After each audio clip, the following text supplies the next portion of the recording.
नमस्ते बच्चों, आज हम पर्यावरण में पाठ 4 मेरा जिला नामक पाठ पढ़ेंगे। तो मेरा जिला मीन्स हमारा जिला, और मेरा जिला का क्या नाम है?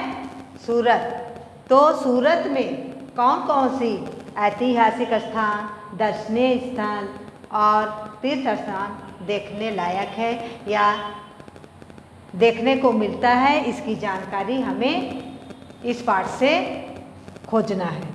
तो यहाँ पर हम सबसे पहले ऐतिहासिक स्थानों के बारे में देखेंगे। तो यहाँ पहला में है सरदार पटेल म्यूजियम, और ये कहाँ पर स्थित है? सूरत में स्थित है। और इसकी विशेषता क्या है? यह 1890 में स्थापित किया गया है और यह सबसे पुराना म्यूजियम है, जिसको देखने के लिए लाखों हजारों लोग प्रतिवर्ष आते हैं। दूसरा है डच गार्डन। यह गार्डन कादर गेट के पास स्थित है और यहाँ पर बहुत से डच लोगों का कब्रिस्तान देखने को मिलता है, और यह कब्रिस्तान बहुत ही विशाल जगह में ये कब्रिस्तान देखने को मिलता है। तीसरा है सूरत का किला।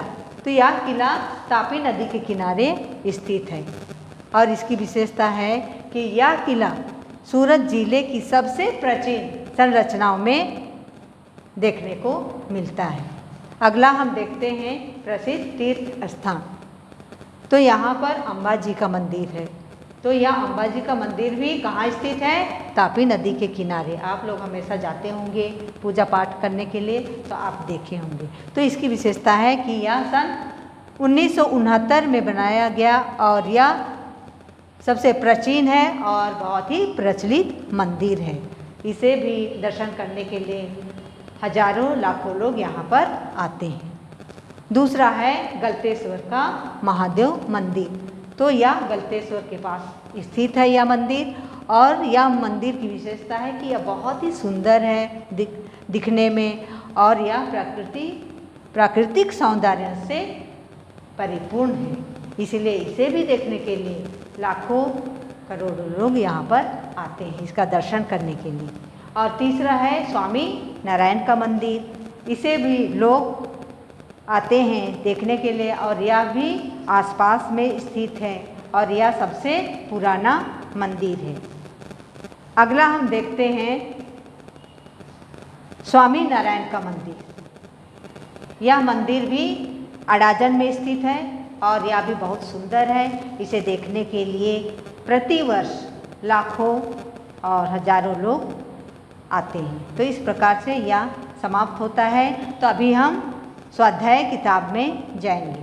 तो यहाँ पर स्वाध्याय किताब में ऑप्शन दिया गया है, तो कौन सा सही ऑप्शन है उसको हम यहाँ चौरस में लिखेंगे।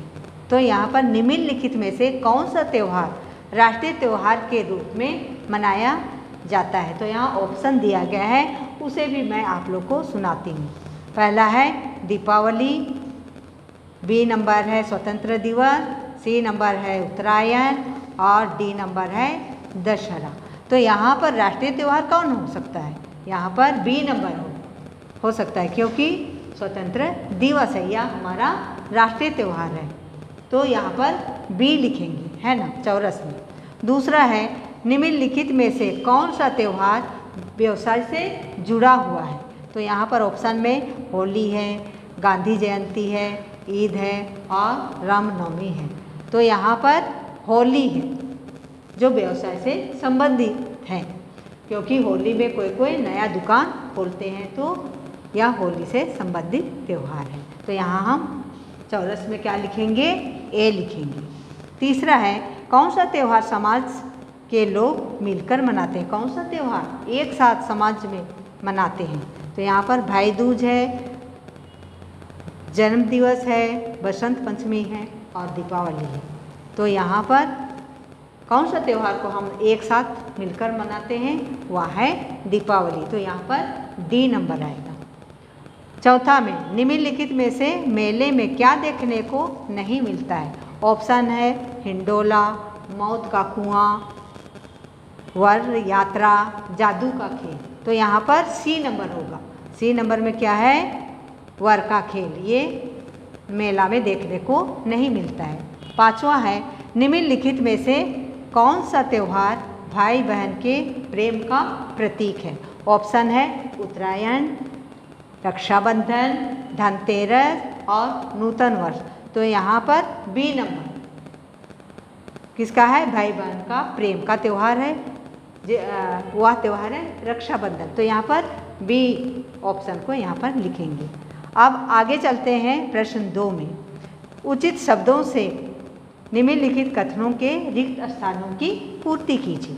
तो यहाँ पर खाली जगह बनाना हमको भरना है, तो हम देखते हैं। यहाँ पर पहला है मेरे जिले का नाम। यहाँ पर जिला आपने पढ़ा, तो मेरे जिले का नाम क्या है? सूरत। तो यहाँ पर क्या लिखना है? सूरत। मेरे जिले का प्रसिद्ध तीर्थ स्थान, अभी हम पढ़े थे ना, अंबाजी का मंदिर है। तीसरा है खलिस्तान रंगों का त्यौहार है। तो यहाँ पर होली रंगों का त्यौहार है ना। चौथा है खलिस्तान पतंग डोर का त्यौहार है।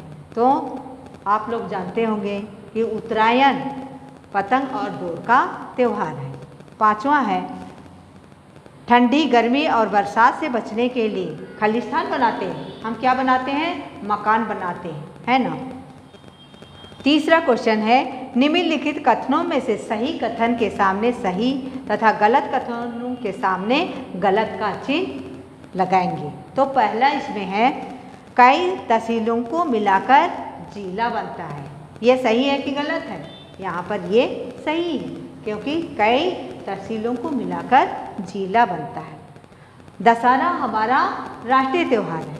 दूसरा में क्या बोला गया है? दशहरा हमारा राष्ट्रीय त्यौहार है। तो ये गलत है। तीसरा, तीर्थ स्थानों पर कई यात्री नैतिक कर्तव्यों का पालन नहीं करते हैं। नहीं करते हैं ना, तो ये गलत है, वहाँ सब पालन करते हैं। चौथा है भारत का स्वतंत्रता दिवस 15 अगस्त को मनाया जाता है।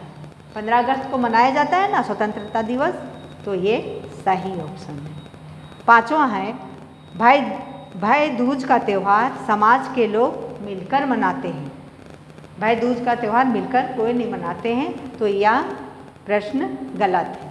तो बच्चों, यह पाठ यहीं पर समाप्त होता है। तो आप इस पाठ को समझ गए होंगे, तो इस वीडियो को फिर से एक बार देखिए और समझिए। धन्यवाद।